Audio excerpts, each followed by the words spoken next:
Good morning, I'm Dwayne Lindo, and welcome to this Sunday's edition of Black Almanac.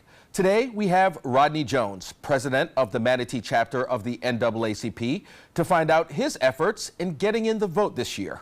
Also, high school football season is coming up. We have coaches/mentors in to talk about what they're doing to prepare kids in the area.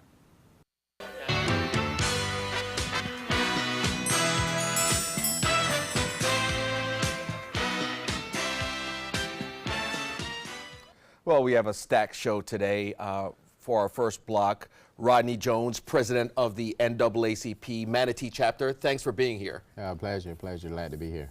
So right off the bat, I want to kind of get into what's going on the calendar, if you will, for Manatee County, where NAACP is concerned. But before that, I just want to get a sense of how long you've been president of this particular chapter. Yeah, I've been president for about 3 years. I took over from the great Susie Copeland, who was there before me.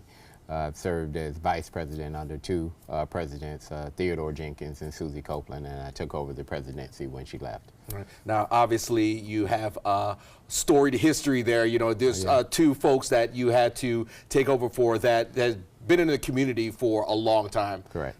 So, I know one thing I want to get into first, the Black Bloc vote. I know we have the primaries coming up, and even in November we have the elections.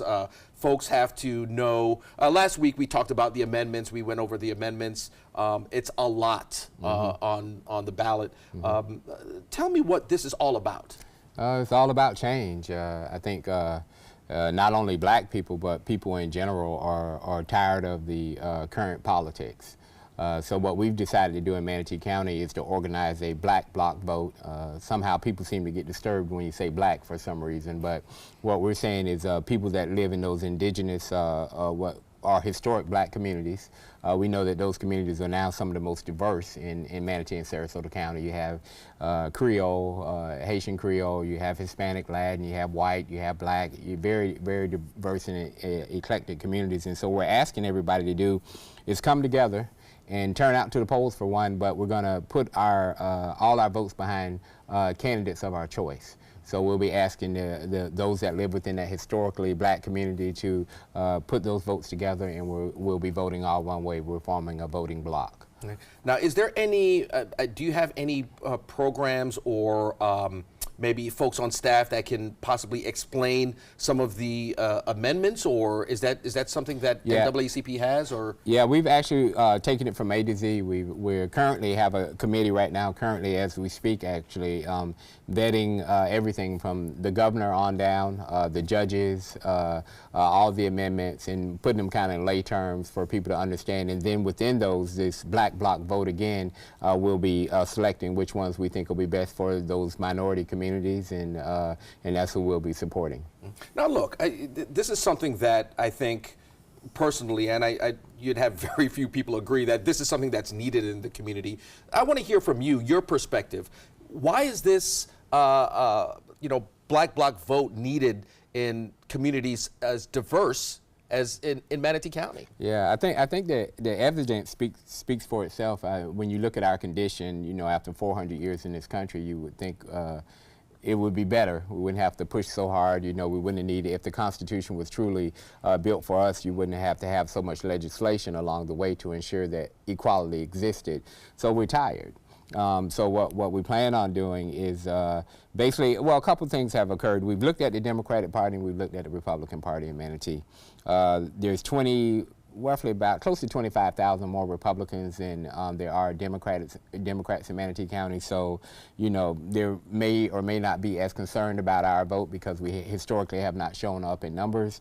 Democratic Party, on the other hand, is completely taking us for granted.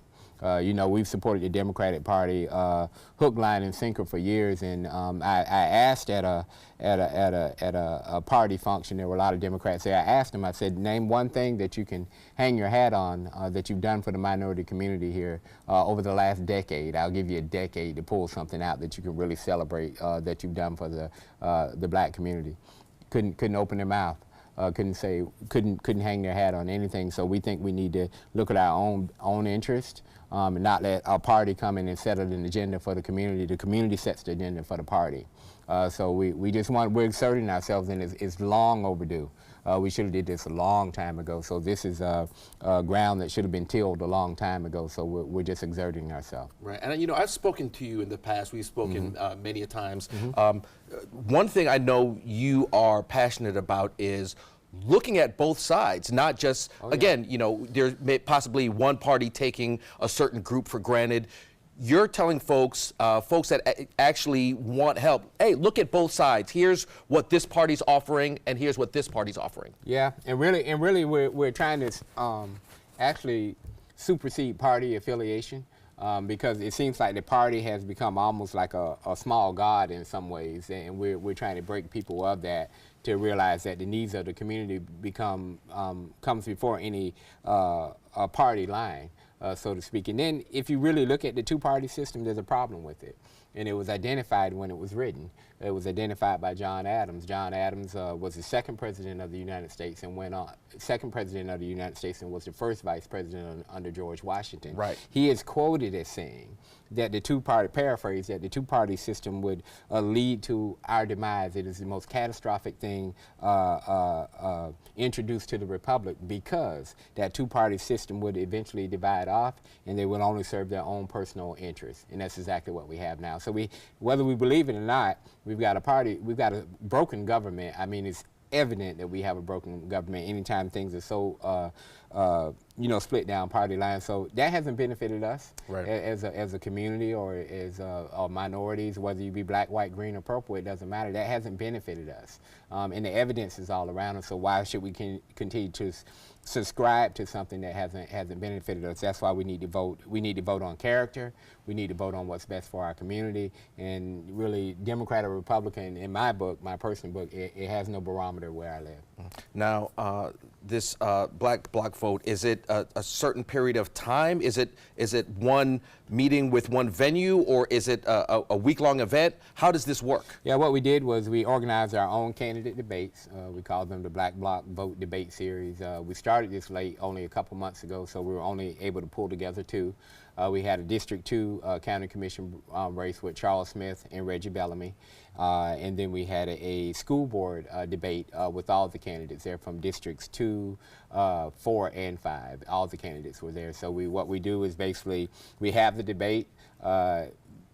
Very difficult questions, I think, for some to ask, because they're questions that are specific to our community and the issues and conditions that are in our community, whether it be with our children or students or whatever the case may be. During that same night, after the debate is over, we break off into groups. We got a millennial group, a middle-age group, and then what we call a seasoned group, which is our older members of the community. We actually vet the candidates at that time, at the debate.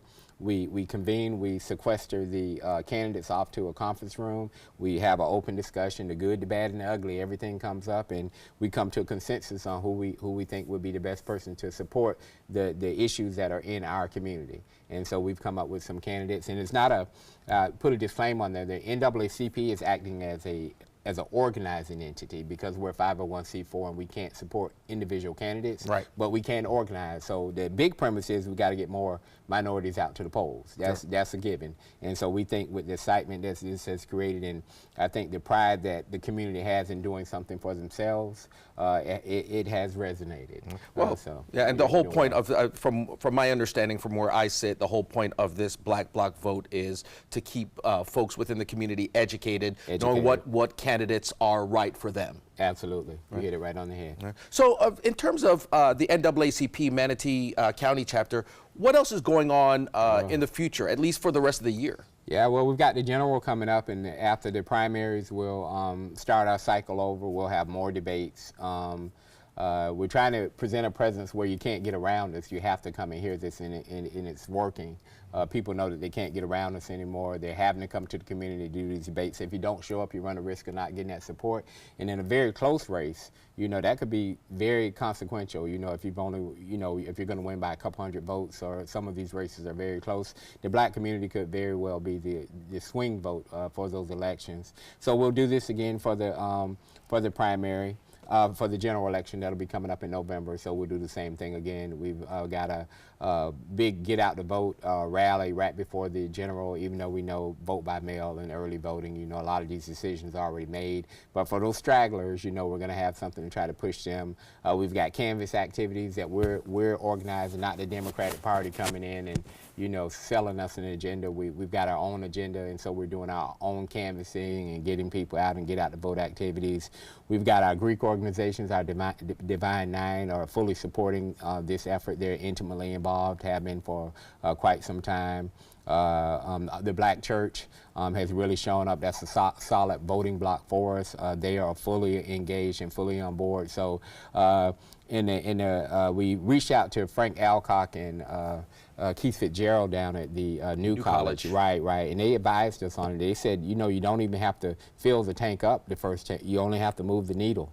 And we think we can move the needle. We think we can, we got a strong millennial group that came out of it, young folks. They've got their own page now. It's called the Block Movement. They had a spin-off of what we did, and you can go there and find all out about the debates and what's going on in the community. So some beautiful things have occurred from this process, and we're standing strong and we're pushing hard and try to get the community to come together for a common cause. Right. And just to be clear, Professor Alcock, Professor Fitzgerald, so these are political professors at New College of Florida. So they're in a sense helping out and trying to get out the vote as well. Tremendously, yeah. They've been advising us along the way.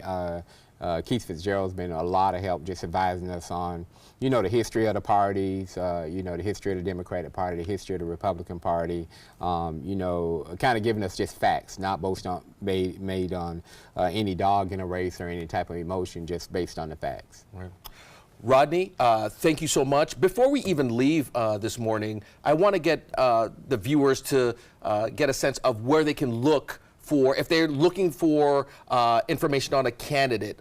Is there anywhere, possibly the NAACP website, anyone or any of the viewers can go to? Yeah, we'd prefer that you go to the Black Bloc Vote, the Block Movement page, the Block Movement, because we don't want to blur any lines between, you know, our nonprofit status and actually advocating for candidates. We advocate for a process. We don't advocate for individual candidates. Yeah, so I just want everyone to have that clear. So the best bet to get current information and where the debates will be and what we have going on is the Block Movement. That's the page to go to. Okay, and what is that page? Is there like a website? It's a Facebook page. Oh, it's a Facebook page. Yeah, okay. So just type in the Block Movement. That's our millennial partner, and they're growing. They're growing, and they're very intimately involved in everything that we're doing. We can't move things without them. Right, right. Yeah. Well, Rodney Jones, president of the NAACP Manatee chapter, thank you for joining us this morning. I appreciate it. And you need to come back. I will. All right. We'll be right back. Okay.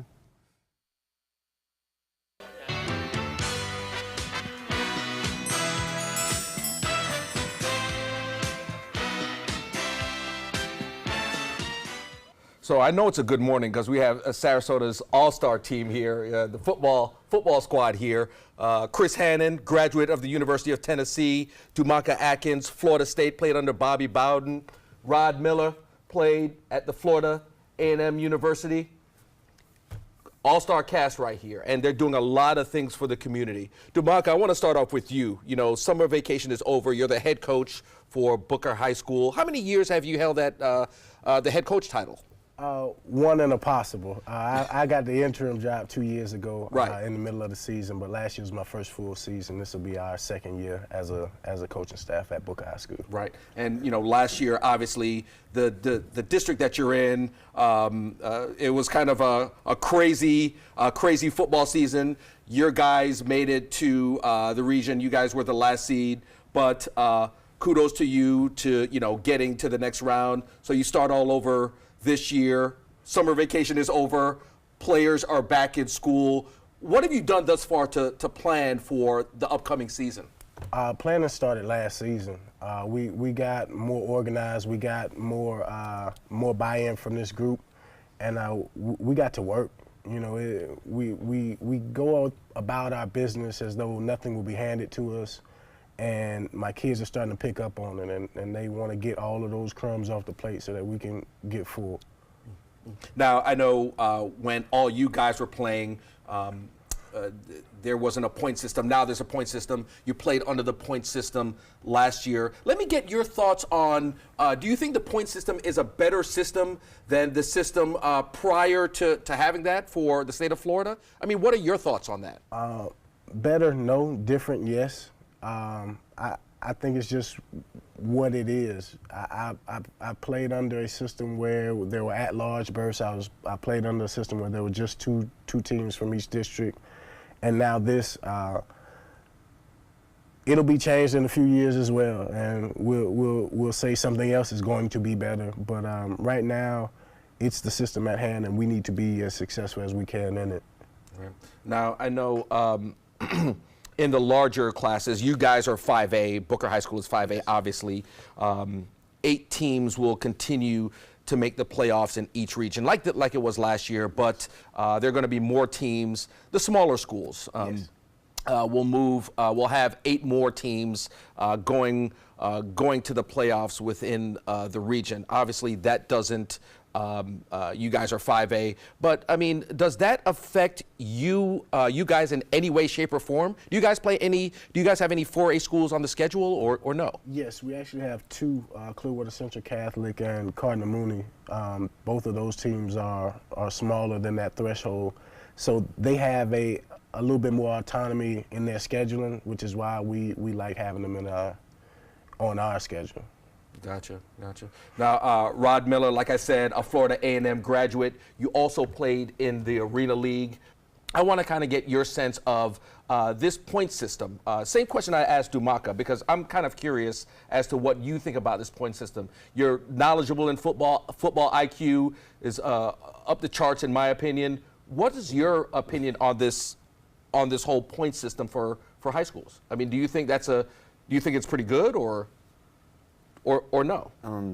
You know, I can only pretty much, when it comes to point systems and when it comes to, you know, what this coach or this administration feels may work. I mean, like Dumaka was saying, I'll piggyback off that. I mean, they're going to have a certain system that they feel will work, and then they'll come back around and they'll go back to the drawing board and come up with another system. So you really just have to focus on your program and put in the work and just prepare, you know, for competition, you know what I mean, and continue to develop the kids in your program. So far as the point system and all of that other stuff, I've never really worried too much about it, or I don't get into the conversation about it, really. I pretty much live through these guys and watch them coach. But in terms of developing players, yes, that's obviously that's your forte. Yes, that's my forte. And athletics. Give me a sense of what you do, 1, and 2, what you have going on, because I know you're trying to get develop players not only in Sarasota County, but down in the southern counties and Manatee County as well. Am I correct? Yes, I've been blessed. You know, all I can say is it's been a blessing for a lot of coaches to even approve, because, you know, I understand with a lot of those programs, they want to keep a tight-knit group, keep the team camaraderie and all of that stuff. So I've been blessed to have relationships with certain coaches to know and to trust me and understand that when they come through my doors or when they come to work with me, that's what it's all about. They know I'm going to continue to motivate, continue to make them better athletically and mentally.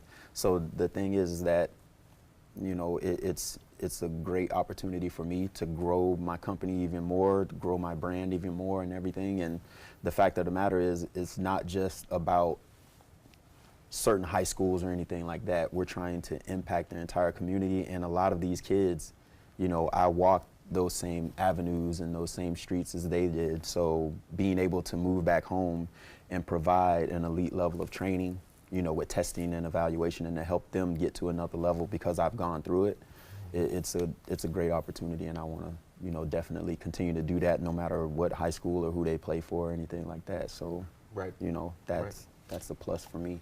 So, Chris, one thing I didn't mention, obviously you're a volunteer, the University of Tennessee Volunteers, but you also played in the NFL. Now, I know similar to Rod, you don't work for a specific high school, but you're actually coaching and mentoring. Tell me in what capacity that you do that. Right now, I'm an employee at Booker Middle. I've been at Booker Middle for About 6 years. Started off as a PE teacher. Now, like you said, I'm just mentoring the kids out there, trying to keep them out of trouble.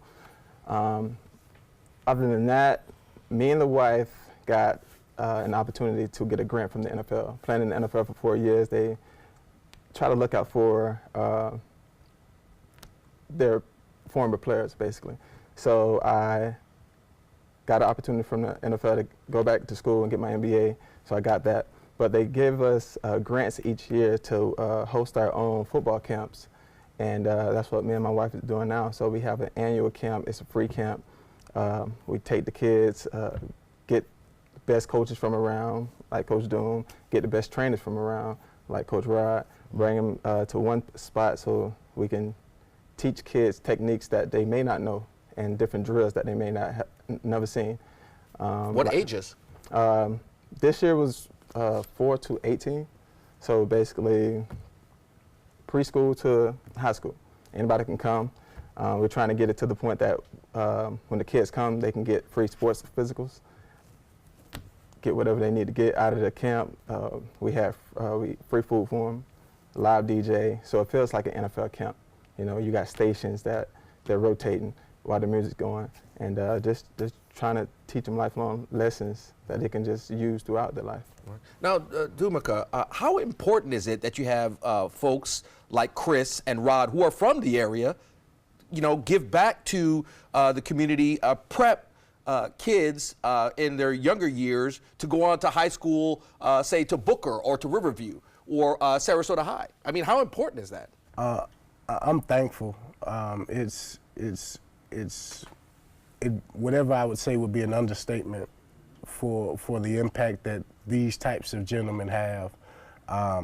Former athletes throughout Sarasota County, Manatee County, former anything that was successful, these kids are watching, and these kids need those examples, and they need those examples to come back and show them after the fact.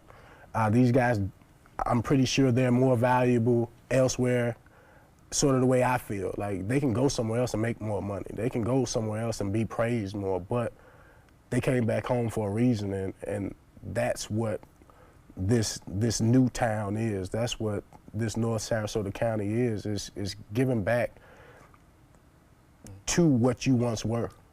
Right. Now, Rod, I want to kind of defer to you here because I think this is a question for you. When I think of high school football, and when most folks in Florida think of high school football, they think about the 305 down in Miami or the 850 in the Panhandle. But how does the 941 compare to those other two area codes? Is it up and coming, or is it on the same playing level? Are you trying to get it on the same playing level?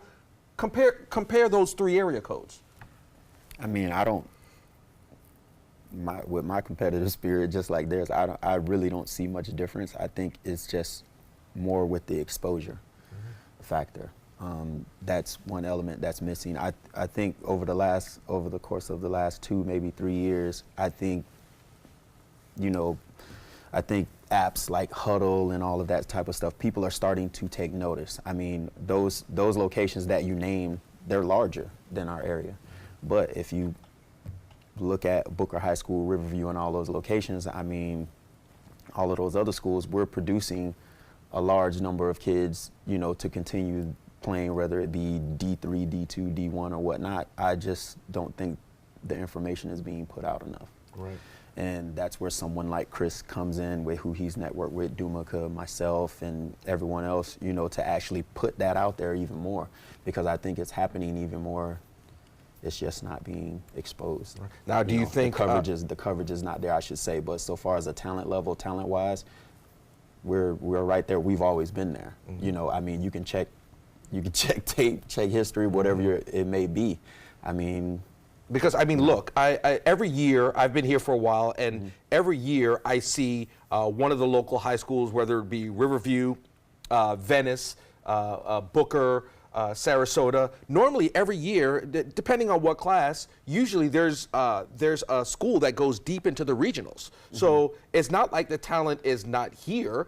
It's just that it just seems that, and I think maybe you're right, that Miami gets a lot more exposure than, say, this area, because when people think of high school football, they just think of that section. But in terms of, and they have a lot more involvement, I should say too. You know, I can honestly say that I think they have more people being more involved as opposed to us. You can say that we're catching up in that aspect. You know what I mean? So far as well, it's guys like Chris, guys like Dumaka, you know, we actually do stay in touch, and you know, Chris can call me hell, you know, 24 to 48 hours and say, hey, I'm trying to do this, I'm trying to do a camp, you know, automatic, I'm gonna be there. You know what I mean?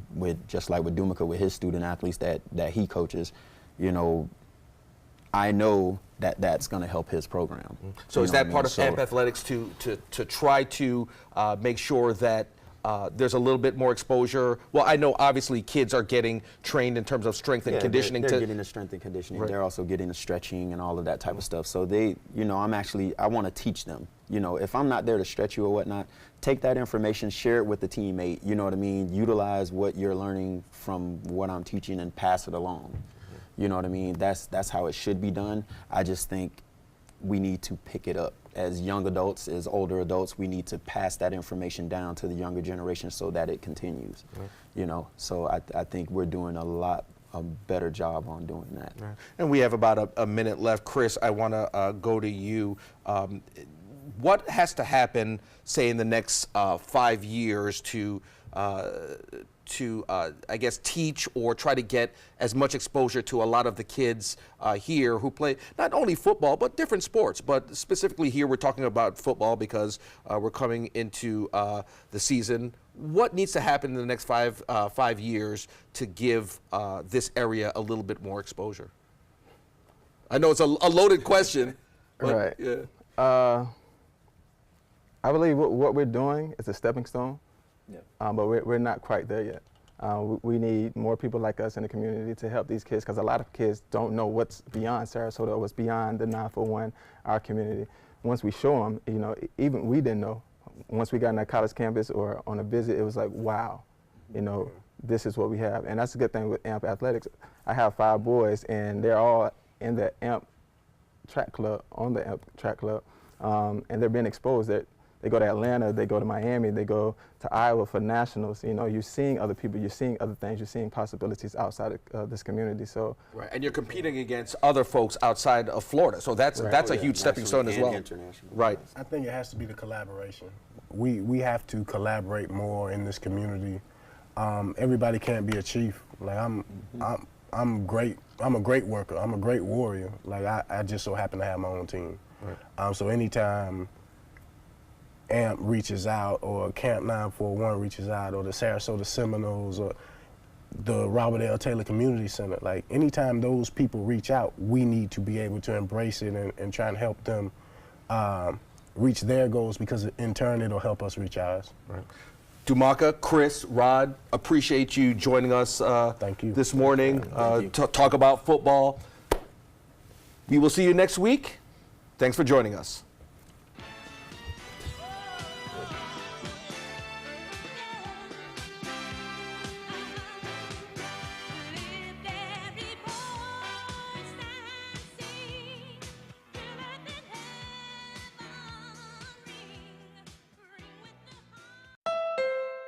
Another pair of satisfied emotions. Looks to me like elation and maybe some amazement. It's part of the Honda Summer Spectacular event experience. You could say satisfaction comes standard here, just like the Honda Accord comes standard with a luxurious, roomy interior. All at the Honda Summer Spectacular event. We see it all the time. Visit your local Honda dealer and test drive the Honda Accord, 2018's North American Car of the Year. It's summer on the Suncoast, and you know what that means. It's Friday Fest season. And you are invited. Sit back, relax, and enjoy some of today's most popular country songs, mixed with a healthy dose of hits from pop, rock, dance, and the blues, August 17th with Sarasota's Rebel Heart. With high-energy music, food trucks, beverage vendors, and more, it's the perfect spot to enjoy our summer sunset over the bay. For more information, go to this number or go to mysuncoast.com/FridayFest. Get breaking news alerts focused on the Suncoast. Download the ABC7 News app.